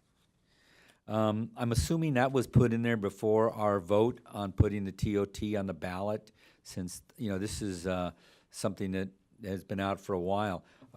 My recommendation would be that we take that out, because as far as I recall, all 5 of us up here were pretty assertive in that we want to direct those funds to a specific location, which I can't say because then it would have to be 2/3 vote. But we all have an area that we pretty much are in agreement with, that we would direct it to. So it would be, I think it would be disingenuous to give false hope to the library that they might get TOT tax, when, at least from this council, there doesn't seem to be enough support for that. Does it make sense? The time. Yes. Okay. And then my last question is on 4.1.0. Can we do this, you know, with the way things are going today? Do we really need more signs up? Can we do it through technology, through apps or city apps? Because 4.1 is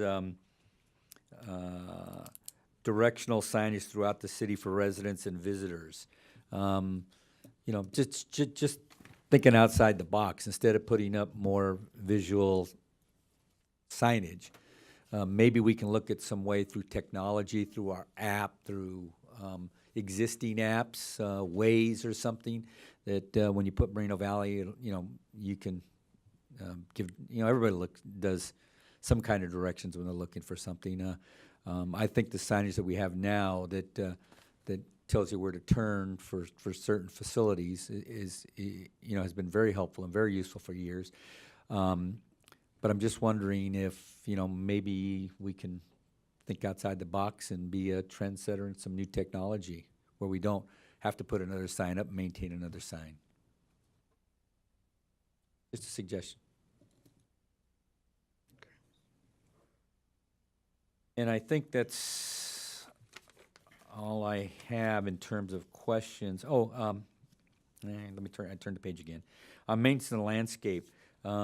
I know that we're switching out turf in a lot of areas, and I believe I asked the question when we talked about the zones. But we're also looking at doing that in the areas where we have the tertiary water, the reclaimed water.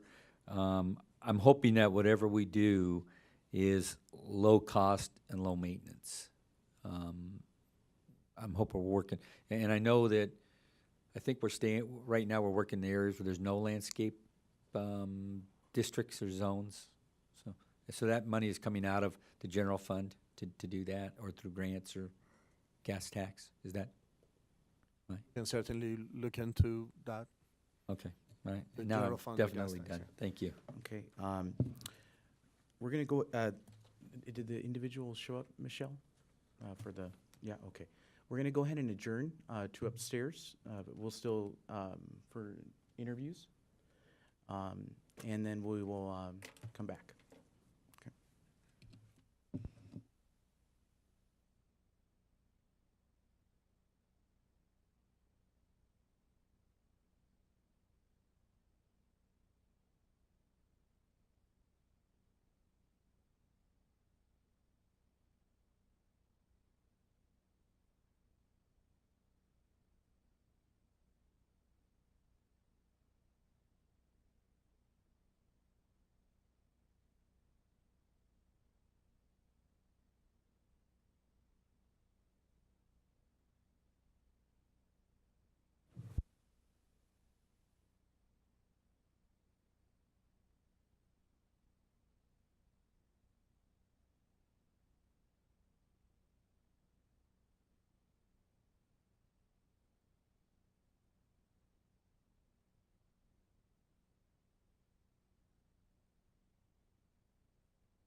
Thank you. And we're back to the council meeting, the special meeting, where we're discussing the strategic plan.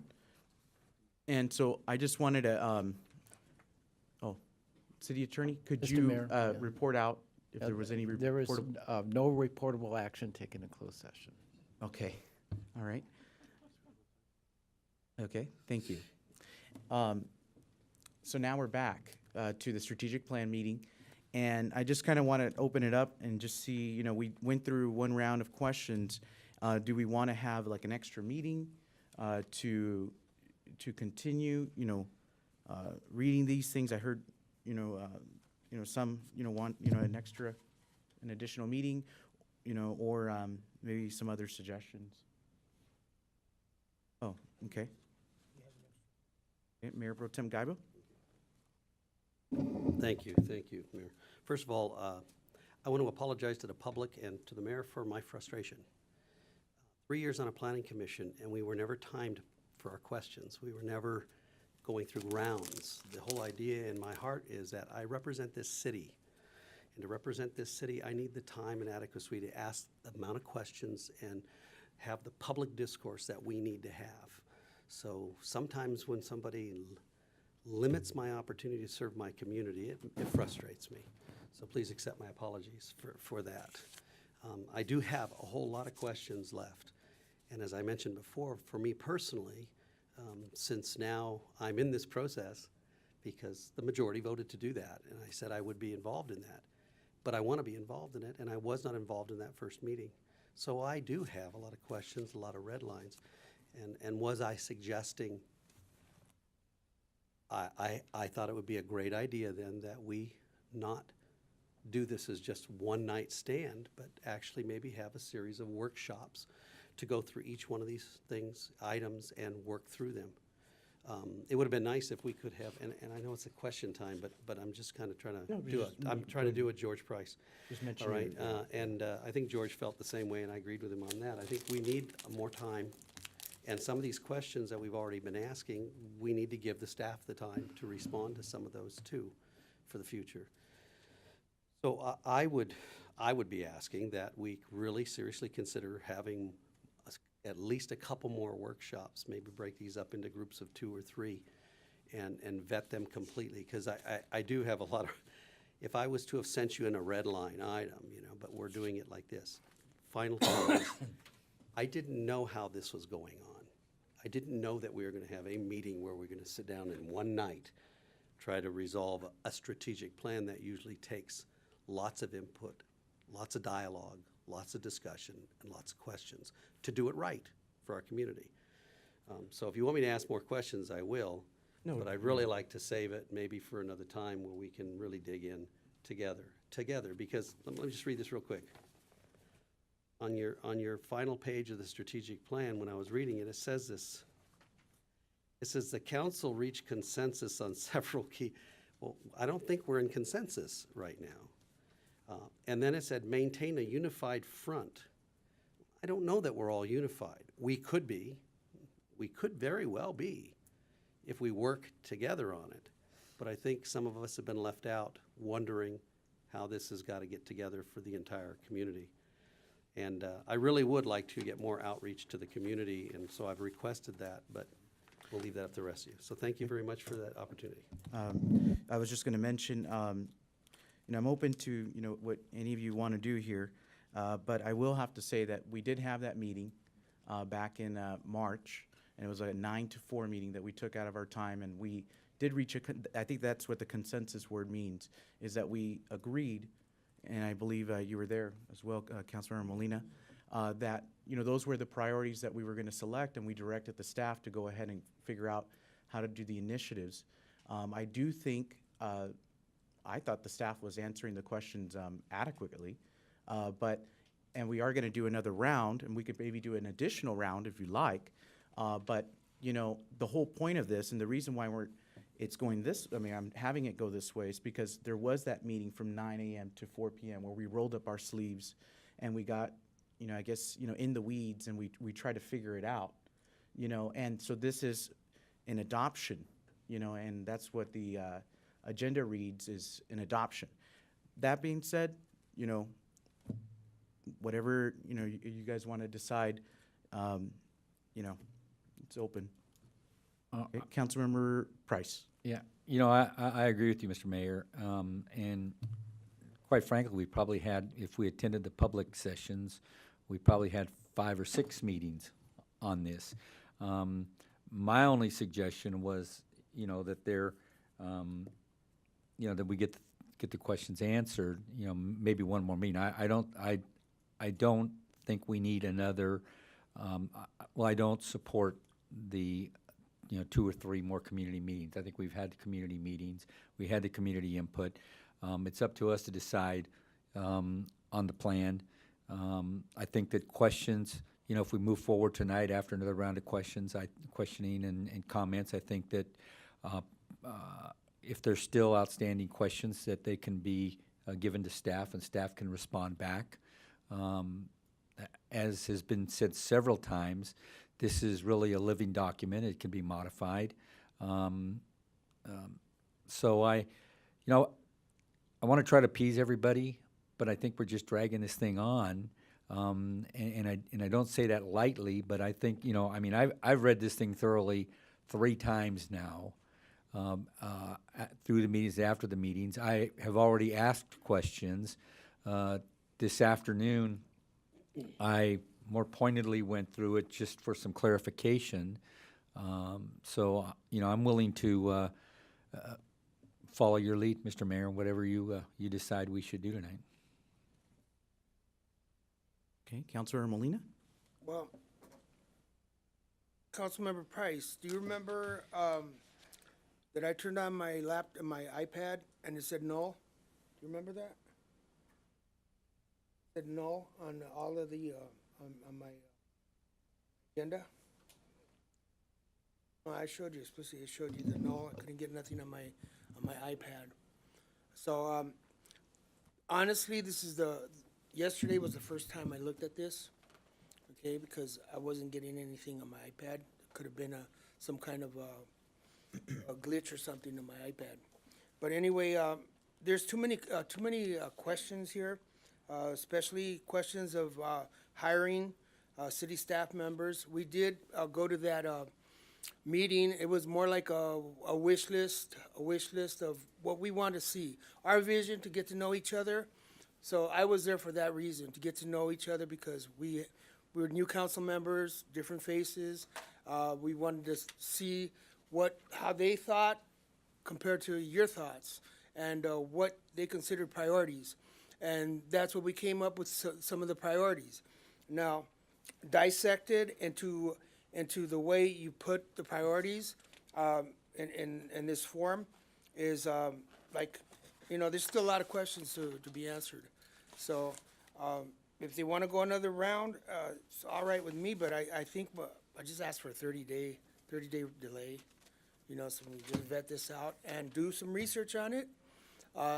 You know, just research on what this will affect that. And I'd also like to see the department heads, their notes or their how it'll affect certain departments. Let's say, for instance, you have you're asking for consultants, and it's always the obstacles: limited market demand, potential downturn in the economy, identifying funding source available, and staffing resources. So it's actually, we don't have those funding resources right now. So we're actually wishing that we had this. So it's to me, this is a wish list, and it's always been a wish list that's been on our radar. Let's take, for instance, the library. The library, supposedly, we're getting a 10 years TUMF that we use for the Nason Street Bridge. That was supposed to be the library money that went to the Nason Street Bridge. So there is the opportunity to fund that library, and that wasn't put on here. That TUMF is going to, WRCOG is going to pay back what we used for the bridge. So also, we want more parks. One of the top things that was addressed there was that children and young adults had nothing to do in the city, and they were getting in trouble. That caught my attention because, you know, there's a lot of kids hanging around skateboarding, getting into trouble, you know, breaking into houses. We need more diversion for kids to go to places where they can entertain themselves, do something productive. That's one of the main things that is lacking here in the city, and we covered that. And jobs, economic development, the job market. Okay, we're going to push for that economic development. We want to see the city grow. We want to see it grow not only in warehouses but also in high-tech jobs. We want to see the city prosper, and make it, let's say, not bulletproof, but downturn proof. So you're asking for a 30-day? Yeah, I'm just delay? asking for 30 days, just so go through each one of these and you know, dissect it and see how it's actually, if it's feasible.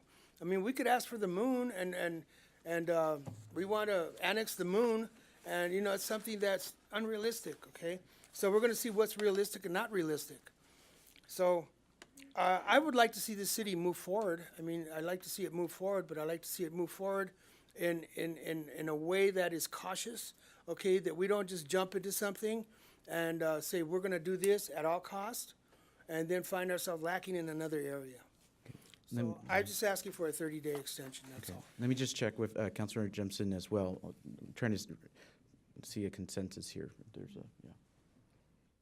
Yeah, first of all, I just want to say, I think the actual strategic plan layout, you can tell there was a lot of work from the staff that was done with this, a lot of input from the staff. We gave kind of a foundation to work from, and it was obvious that the departments dug in deep to get to the point of the specifics that are in the plan, and I definitely appreciate that. I really do. There were some questions here, and I was seeing some nods by the city manager and assistant city manager that it seemed like it was an easy thing to fix or to add or to modify. And, you know, questions like Councilmember Molina mentioned he'd like a legal input on what would happen if the stress is on one developer versus another and so on. I think these are important questions. I brought up in questions regarding the WLC development agreement strictly because the WLC shows up in here 7 times. And I may have missed some.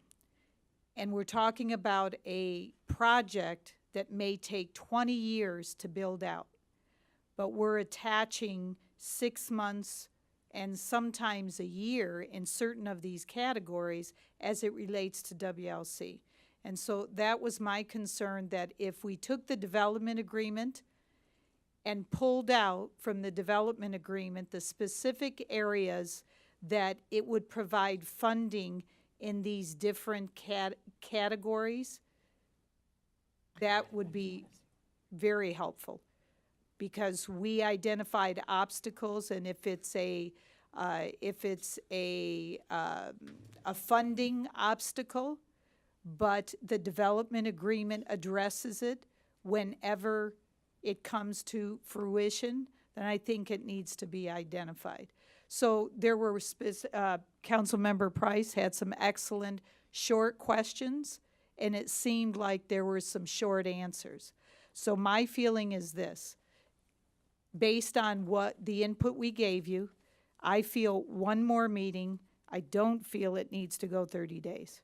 And I'm not in support of workshops. So I get it that we go on council recess. Personally, I'm not concerned about that. I feel this is extremely important. We can go on council recess. People can take their vacations and do whatever. But my feeling is I'd like to know from the staff, based on the questions that we asked this evening, how long would it take for you to modify the documents to address the specific questions that were asked? I feel like the staff can appropriately and correctly answer any questions that you have this evening with regard to modifications to the plan. We're taking notes, and if you want to consider adopting the plan this evening with the modifications that have been requested, we can do that as well. Okay, so it kind of seems like no one's really in support of the workshops, but one more meeting? One more meeting, I just want to look at this document really good. Okay. Okay, we'll just go ahead and adjourn to... It have to be 30 days? No. We'll Okay. we'll figure that out. Tom, did you have a question? Mayor, if you like, we can try to address some of those questions as the city manager mentioned. Personally, I right think here. the questions were addressed. I mean, most of them, you know, but I think yours need to be at a staff. And Mr. Mayor, Yeah. you know, all of my questions were answered. They were. Mayor Pro Tem said he had a lot of questions. Perhaps he can give those to staff. That's what I... And the answers can be incorporated or addressed if the majority want to go with another meeting. That sounds like a compromise there. Okay. Okay, so we'll just go ahead and adjourn for one more meeting, and then if you could, provide your questions, and then. Oh. Provide the questions. Could I request something that you guys could work on in the interim time too, if I may?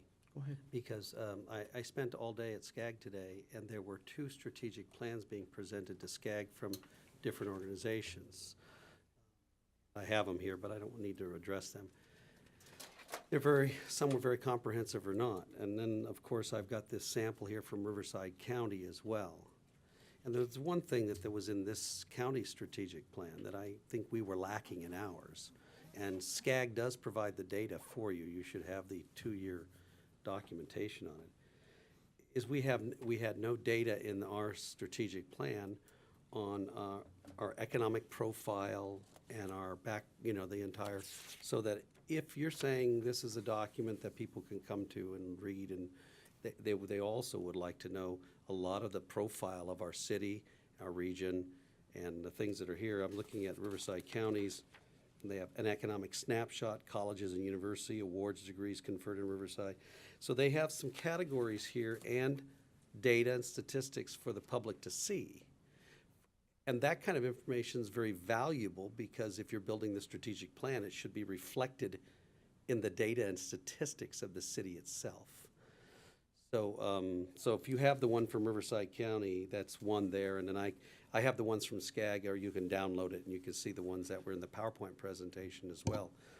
I think the public, Are you talking like a profile of, or snapshot of the city? Yeah, and I made sure last year you guys all had one of the SCAG, and they do it every 2 years. I requested another batch of them from Arnold. Would it have like the demographics? Yes, all of it. Okay. If you get the one from, I've Okay. requested another book. No, in case you I'm guys familiar lost with them. I just want to make sure I was on the same page. Talking about, right? The one I got from SCAG and gave to all of the staff members. They did it last year. They do it every 2 years, so you wouldn't get another one until next year. And that demographics and all that information and economic profile, as well as our own economic profiles that you have, might be a very valuable tool to have in this strategic plan for people to see how we're coming to those conclusions physically as well. Okay. And that would be one thing I would request from you. And the reason, to me, it's always public. It's always public discourse. Yes, I can ask you your questions behind the scenes, but that's why we have these meetings, is so the public can see how we're thinking and representing them. So I'm fine if you guys want to do another. I'd love to do another one. I'd love to do 2 more, but you know what? The compromise is a compromise. City Manager, you had A matter of direction for the staff. One of the council members suggested removing the obstacles part of the initiatives as sort of a hedging our bets and adding some negativity, or at least not as positive. Is that the consensus of the council? That's fine. If I were to, okay. One more clarification, if you guys don't mind. If I was to give you my red lines and information, would that be incorporated with those changes, or when we come back the next time, we would discuss those in another draft document with the red lines and stuff like that? Because I would really like the opportunity to continue to give you those. I'll give them to you privately, but it'd be nice if we had a red line document to look at. Yeah, I think the best. I don't think it's ready to be approved. That's for sure. Yeah, I think the best way too could possibly, well, you give those questions in the red lines, and then you meet with staff and see if they've incorporated it, because maybe they will, maybe, if you meet with them, and then once, once they do, then they did.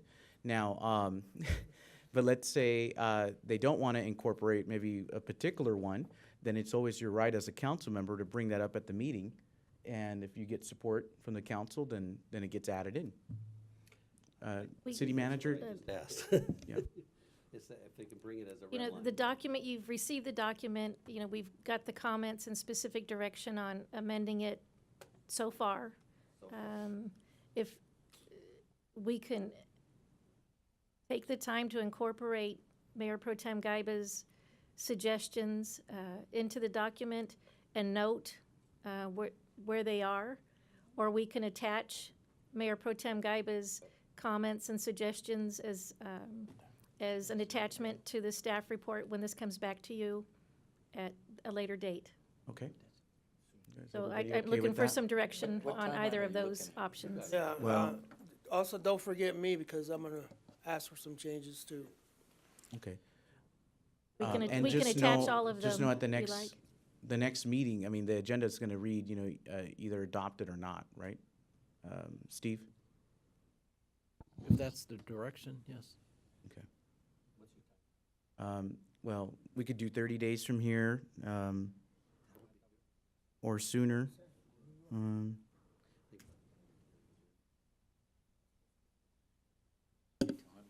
Yeah.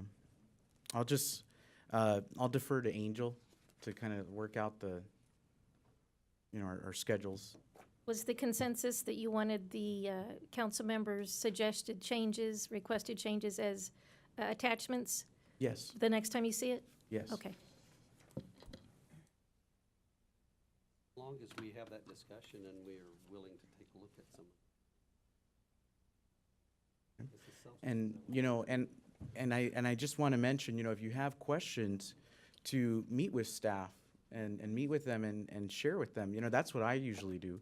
I meet with them and I ask my questions. So, okay. So we will go ahead and, does anybody want to say closing comments, or do we want to just adjourn to, okay, so we'll, Just wanna thank everybody. okay, all right. I wanna thank staff for all the hard work you put into this. Something will come out of this. We're gonna take it, we're gonna define it and, make sure that the public knows about it, and, make sure that they know what we're doing. Okay, I just want to give you my thanks. 'Cause it did take a lot of work. All right, we'll go ahead and adjourn. Okay.